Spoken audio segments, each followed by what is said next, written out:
Hello tout le monde! On se retrouve aujourd'hui pour la partie 2 des vidéos spéciales Halloween.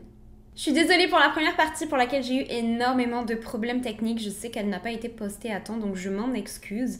Mais je vous remercie d'avoir tous été au rendez-vous. On se retrouve à nouveau aujourd'hui pour découvrir 3 histoires différentes, toutes étant des faits réels ayant inspiré la fiction. Comme toujours, si vous avez un petit cœur sensible, peut-être vous abstenir de regarder cette vidéo. Mais par contre, si vous avez l'estomac bien accroché, installez-vous confortablement car on va commencer.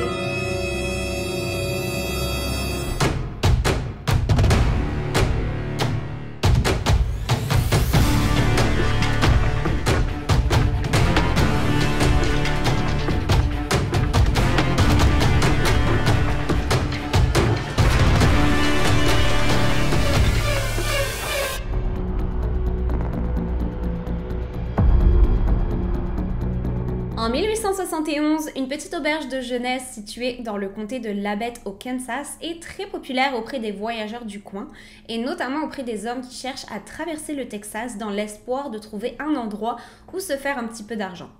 Il faut savoir qu'à l'époque, il n'existait pas de routes comme on les connaît aujourd'hui, c'était même plutôt rare d'en trouver une.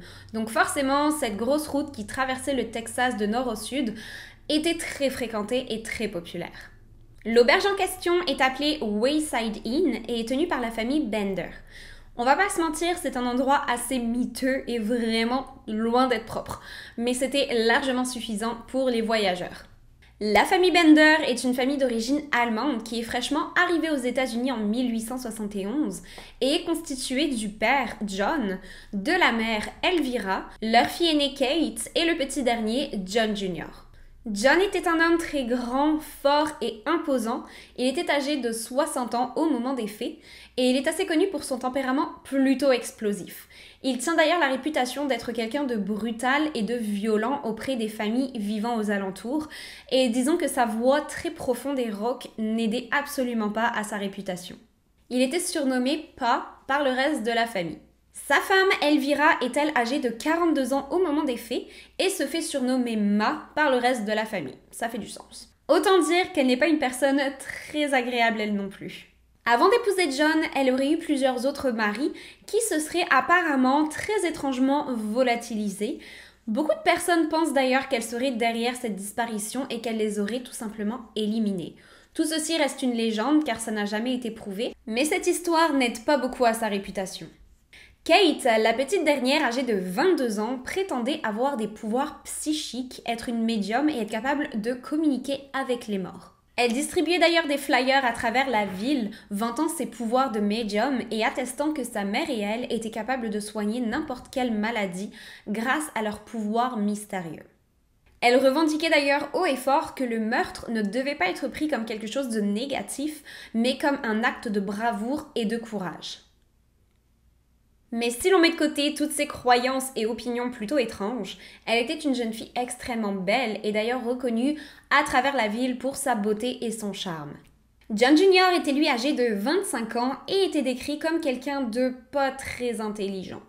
Il était mentalement très limité et ça lui arrivait très régulièrement de glousser et de rire bêtement à la fin de chacune de ses phrases sans la moindre raison. Maintenant que vous cernez un petit peu plus les membres de la famille, vous imaginez bien qu'effectivement, ils ne passaient pas inaperçus.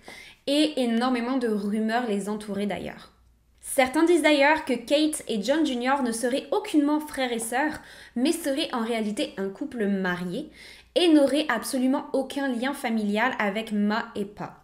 Ceci restera une légende car ça ne fut jamais prouvé, mais apparemment beaucoup d'éléments laissent à penser qu'il s'agirait de la vérité. Sachez que la famille Bender ne parlait pas un mot d'anglais. C'était une catastrophe totale. John ne comprenait absolument rien du tout et était incapable de prononcer le moindre mot. Elvira et John Jr. étaient eux capables de comprendre quelques mots par-ci par-là, mais il était impossible d'avoir une conversation complète avec eux. Seule Kate était totalement et parfaitement bilingue en anglais. Pour la petite histoire, une fois que les Bender sont arrivés sur le territoire américain, ils eurent à construire eux-mêmes leur propre logement. Ils construirent donc une petite cabine en bois qu'ils décidèrent très vite de transformer donc en cette fameuse auberge de jeunesse, car elle se trouvait sur le sentier des Osages, qui se trouve, comme je le disais précédemment, être la route très fréquentée par tous les voyageurs. L'auberge était constituée de 2 pièces seulement, qui n'étaient pas séparées par un mur, mais tout simplement par un drap que la famille avait suspendu au milieu de leur pièce. Donc en réalité, l'auberge n'avait qu'une seule pièce avec un drap au milieu. Vous comprenez le principe. Une partie de l'auberge était utilisée comme un petit magasin vendant des produits de première nécessité, ainsi qu'une très petite cuisine où Ma pouvait concocter des bons petits plats aux voyageurs qui passaient par là. De l'autre côté du drap se trouvait un lit pour que les voyageurs puissent se reposer lorsqu'ils arrivaient un peu tard dans la journée, avant de reprendre la route au petit matin. Malgré son apparence plutôt médiocre, l'auberge était une auberge comme les autres. Du moins en apparence. Car en réalité, l'auberge n'était pas utilisée pour loger des voyageurs, mais pour les tuer. Les hommes qui logeaient chez les Benders étaient donc très heureux d'avoir cette auberge où ils pouvaient se réchauffer et manger un bon petit plat avant de reprendre la route, d'autant plus que Kate savait très bien jouer de ses charmes pour les convaincre encore plus de rester passer la nuit. Le voyageur, une fois convaincu qu'il allait passer la nuit sur place, était attablé par Ma et placé de façon à avoir le drap derrière le dos. Elle lui expliquait ensuite qu'elle allait lui concocter un bon petit repas chaud, mais avant même que l'homme ne puisse goûter à quoi que ce soit, Pa surgissait de derrière le drap une hache à la main et le tuait. Les Benders récupéraient ensuite tout l'argent et les biens que l'homme possédait avant de se débarrasser du corps. Et ce petit manège dura durant plusieurs années. Entre 1870 et 1873 pour être exact. Et durant ces 3 années, ce sont des dizaines de personnes qui vont disparaître sans la moindre explication, mais ceci commença tout doucement à attirer l'œil. Les habitants du coin ne pensaient à aucun moment que les Benders étaient derrière quoi que ce soit. Ils soupçonnaient même un autre homme qui était un vagabond vivant lui aussi dans le village et décidèrent de le chasser de chez lui. Vu toutes ces disparitions assez étranges, les voyageurs eux-mêmes commençaient à craindre pour leur vie et se faisaient de moins en moins nombreux sur le chemin des Osages.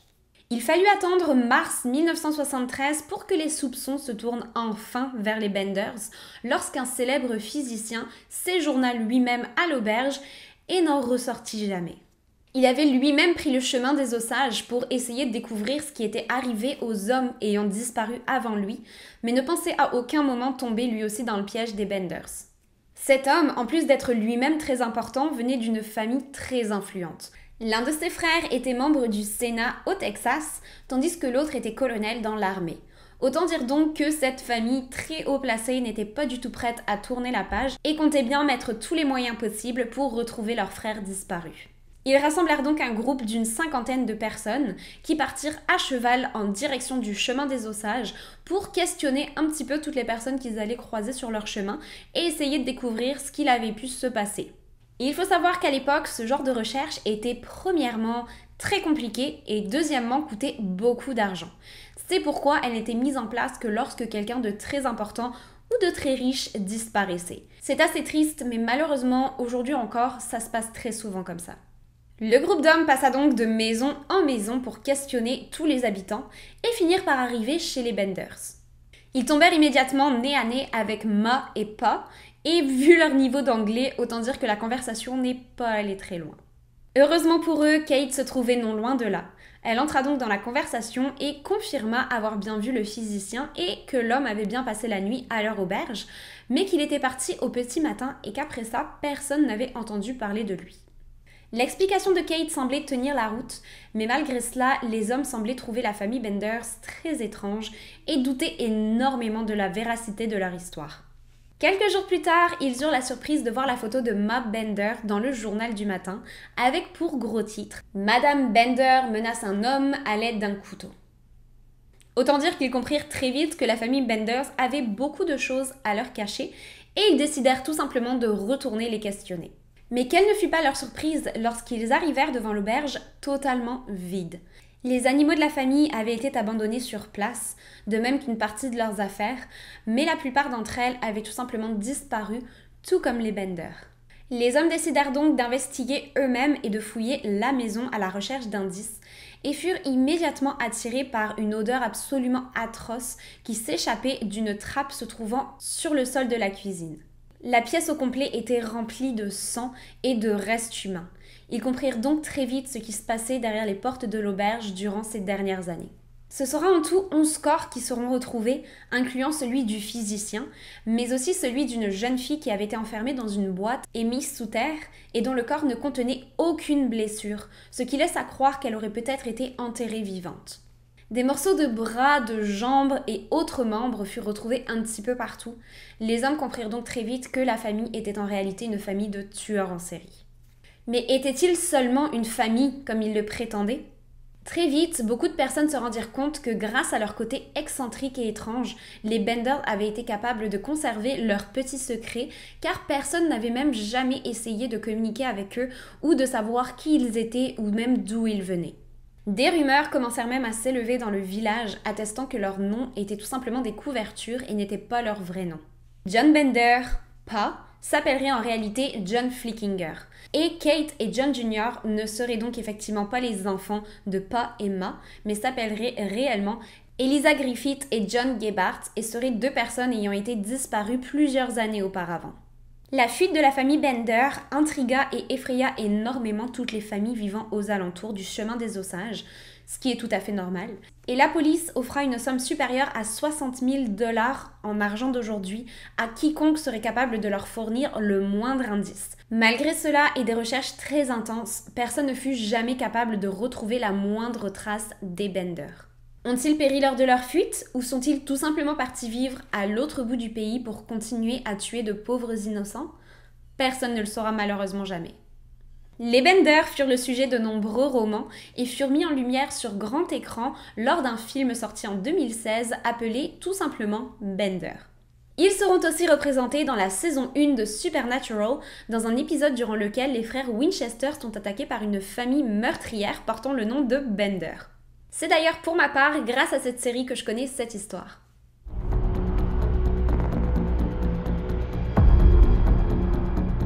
En juillet 1979, Glenna Susan Sue Sharp, plus simplement appelée Sue, est une femme de 34 ans qui vit aux côtés de son époux James Sharp et leurs 5 enfants dans le Massachusetts. Sue est décrite comme quelqu'un de très calme, doux et patient et ayant le cœur sur la main. James, de son côté, est un homme très abusif et violent, et Sue ne le supporte plus.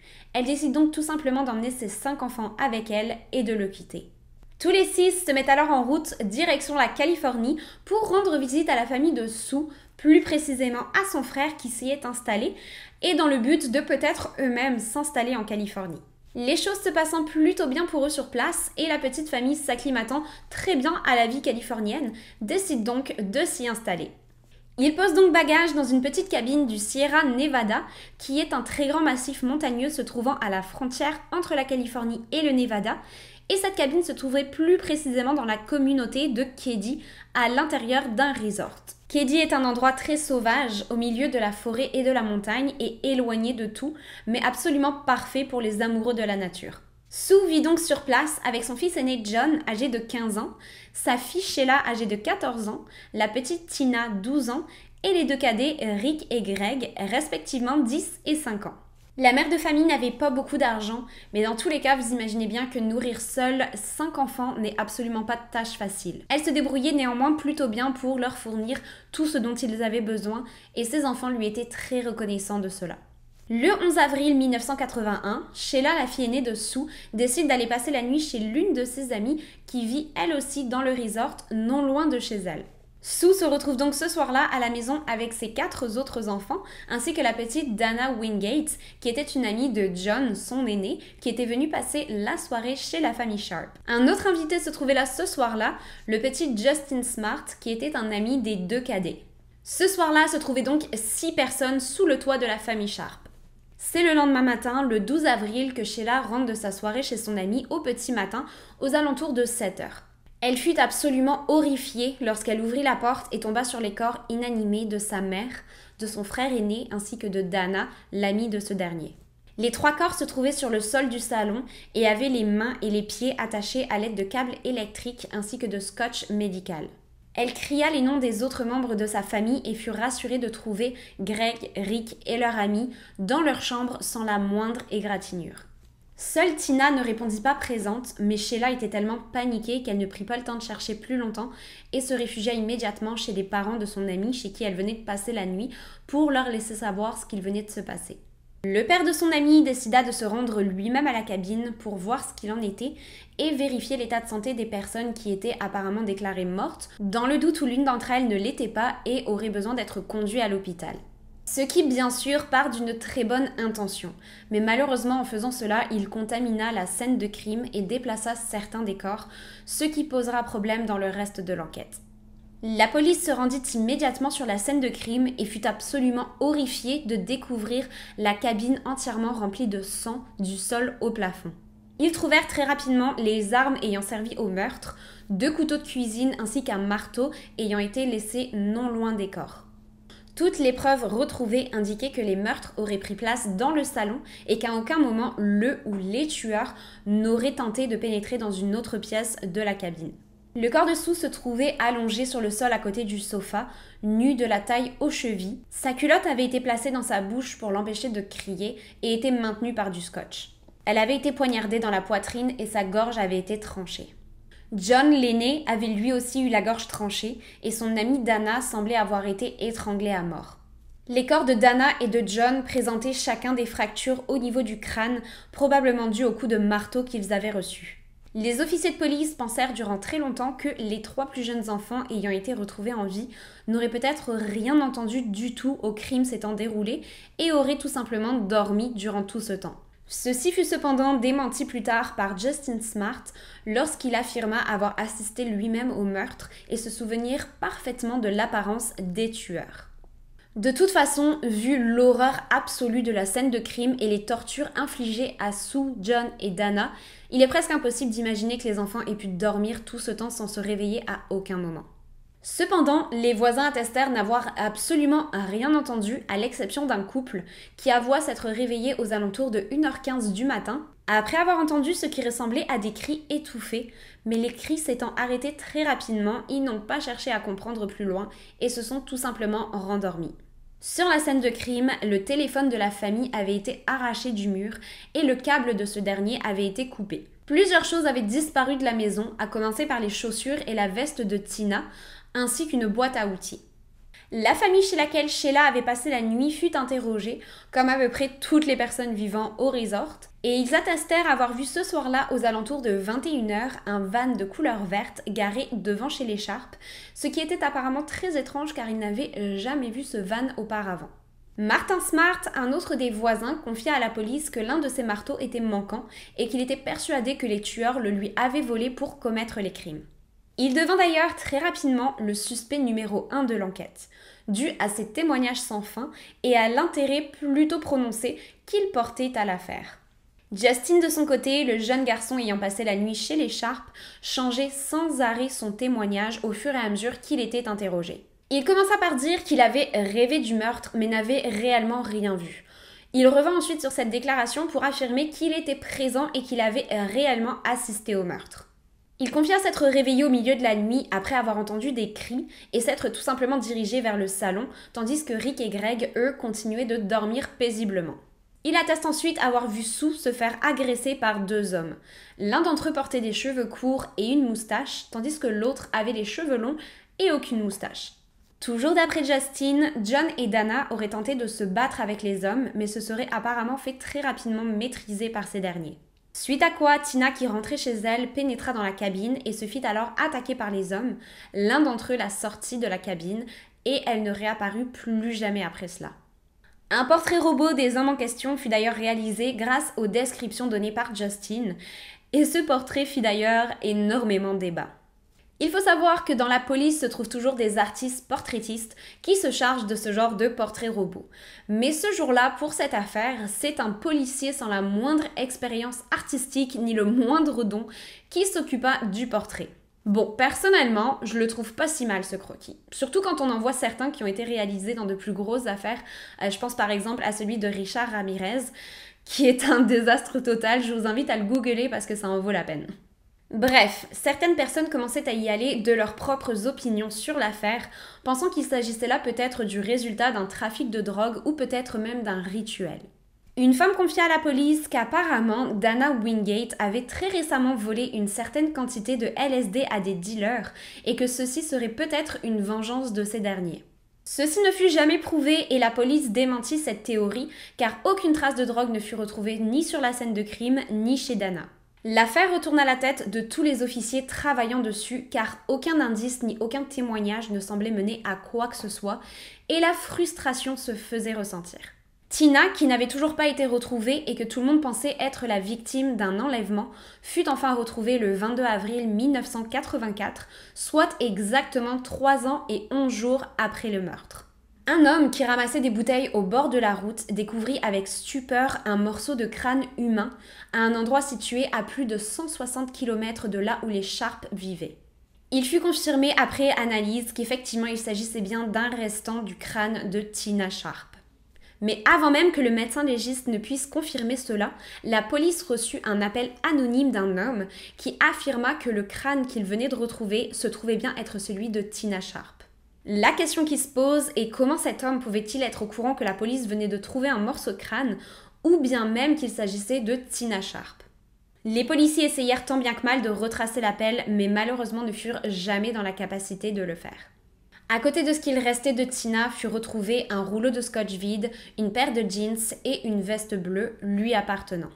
L'affaire ne fut malheureusement jamais résolue et la maison dans laquelle vivaient les Sharp fut détruite en 2004. Cependant, les théories sur les coupables furent nombreuses au fil des années. Marilyn Sharp, la femme de Martin Sharp, vous vous souvenez ce voisin qui se serait fait voler un marteau, contacta d'elle-même la police et attesta qu'elle était persuadée de l'implication de son mari dans le meurtre. Car ce soir-là, son mari ainsi que l'ami de ce dernier, John Boubede, s'étaient rendus à un bar et elle se souvient s'être réveillée aux alentours de 3 heures du matin et avoir trouvé son mari au niveau du feu de bois de la maison en train de brûler des objets étranges.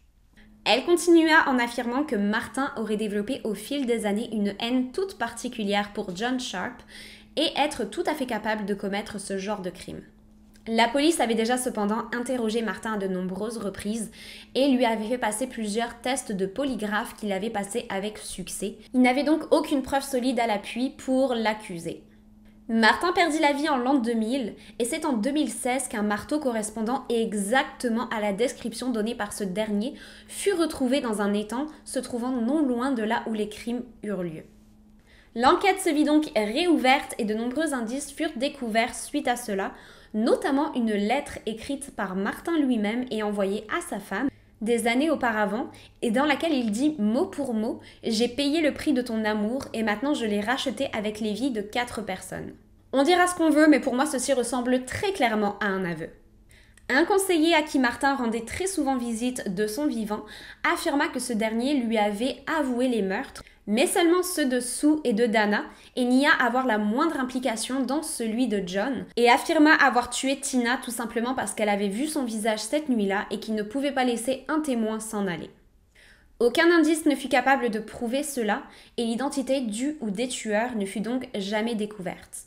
Cette histoire tragique inspira le cinéma avec le film The Strangers, apparu sur nos écrans en 2008 et retraçant le cauchemar vécu par la famille Sharp le soir du 11 avril 1981.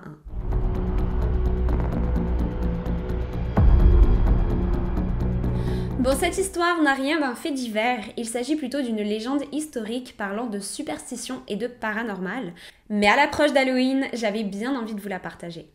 Sarah Lockwood Pardee est née en 1939 à New Haven dans le Connecticut. Sa date de naissance exacte reste à ce jour encore inconnue.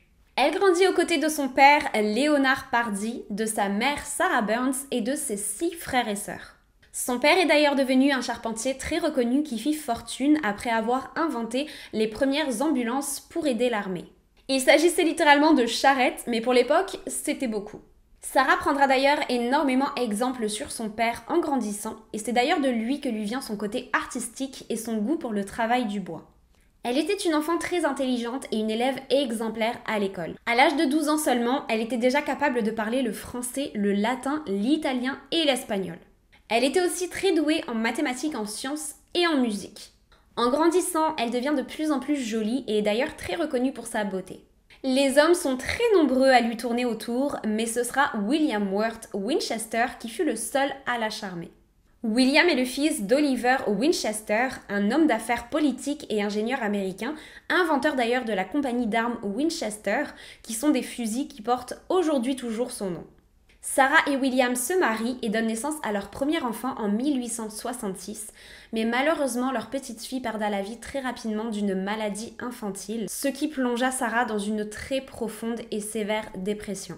Le couple n'aura malheureusement pas d'autres enfants après cela. En 1880, son beau-père Oliver Winchester perd la vie, suivi de très près par son époux William Winchester des suites d'une tuberculose. Sarah se retrouve alors seule héritière de la fortune colossale de la famille Winchester et finit même par être l'une des femmes les plus fortunées des États-Unis. Pour vous donner une idée, elle perçoit un revenu d'environ 22 000 $ par jour. Oui, vous avez bien entendu, par jour, rien que cela.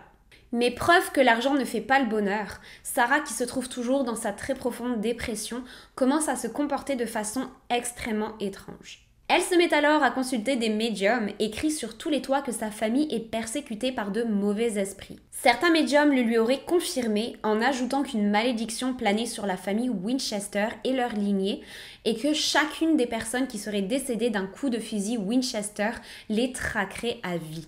D'après les médiums toujours, son seul moyen d'échapper à cela serait de se rendre sur la côte ouest des États-Unis pour y construire une maison dans laquelle elle vivrait entourée des âmes des personnes ayant perdu la vie à cause des fusils Winchester, et grâce à cela, il ne la persécuterait pas. Il ajouta d'ailleurs que la maison devait être en perpétuelle construction, sans quoi, si la construction s'arrêtait, Sarah perdrait immédiatement la vie. Sarah, qui était alors mentalement très instable, suivit ses recommandations à la lettre et en 1886, elle partit s'installer en Californie où elle acheta un ranch de 8 pièces qui s'étendait sur environ 1 km.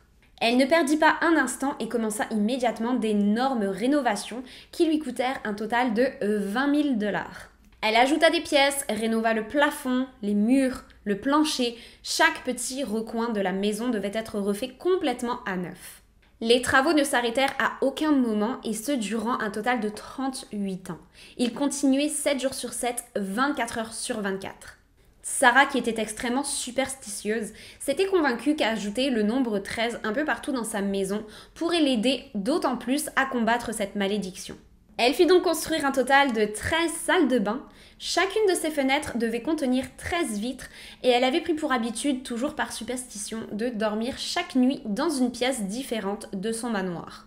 En 1906, un tremblement de terre cause de nombreux dégâts sur la côte ouest des États-Unis, notamment sur la maison de Sarah, et cette dernière se retrouve d'ailleurs prisonnière de sa chambre durant de nombreuses heures.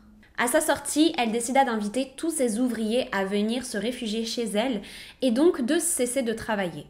À ce moment-là, bien évidemment, elle se dit qu'elle va très certainement perdre la vie car les esprits doivent être très contrariés contre elle d'avoir stoppé la construction. Mais elle se dit en même temps que ces derniers mois, elle avait énormément travaillé sur l'extérieur de la maison, mais que les esprits voulaient très certainement qu'elle approfondisse un petit peu les travaux à l'intérieur de la maison. Comme je l'ai dit précédemment, la maison ressemblait plutôt à un manoir à ce moment-là. Pour vous donner une idée, les ouvriers devaient se promener très régulièrement avec un plan pour ne pas se perdre. La maison comptait alors entre 500 et 600 pièces.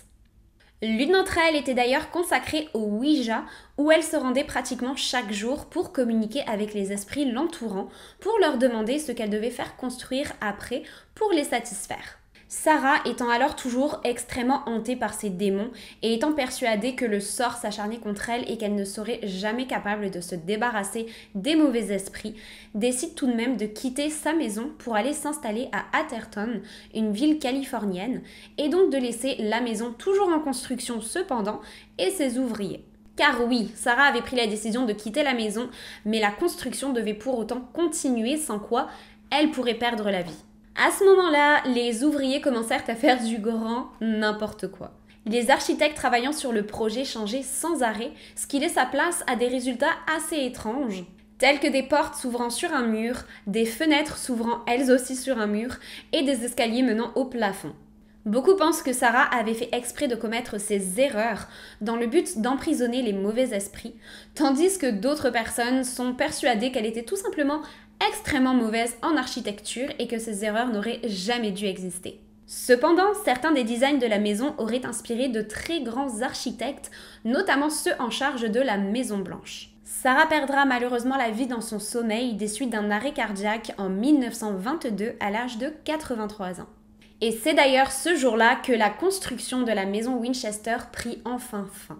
Elle fut enterrée aux côtés de son mari et de sa fille au cimetière d'Evergreen et, fun fact, son testament avait été divisé en 13 parties et avait été signé 13 fois. Superstitieuse jusqu'au bout. Ses biens furent offerts à sa nièce qui récupéra la plupart des meubles de sa tante, mais sa maison qui était toujours à son nom fut vendue aux enchères au plus offrant quelques mois seulement après sa mort. Aujourd'hui encore, la maison est ouverte au public et énormément de personnes restent persuadées qu'elle est grandement hantée et rapportent y avoir entendu des voix ou avoir vu des figures s'y promener très tard dans la nuit. Sarah Winchester inspire depuis des années aussi bien les romanciers que les musiciens.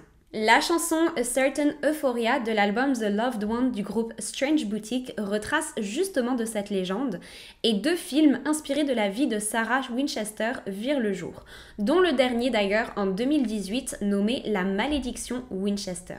Voilà qui conclut pour la deuxième partie de nos vidéos spéciales Halloween. J'espère que ça vous a plu et avoir pu vous faire découvrir certaines des histoires vraies cachées derrière des films bien connus.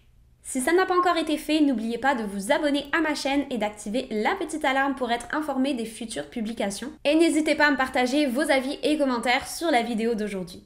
Sur ce, je vous dis à très bientôt pour d'autres histoires toutes plus glauques les unes que les autres. Bye!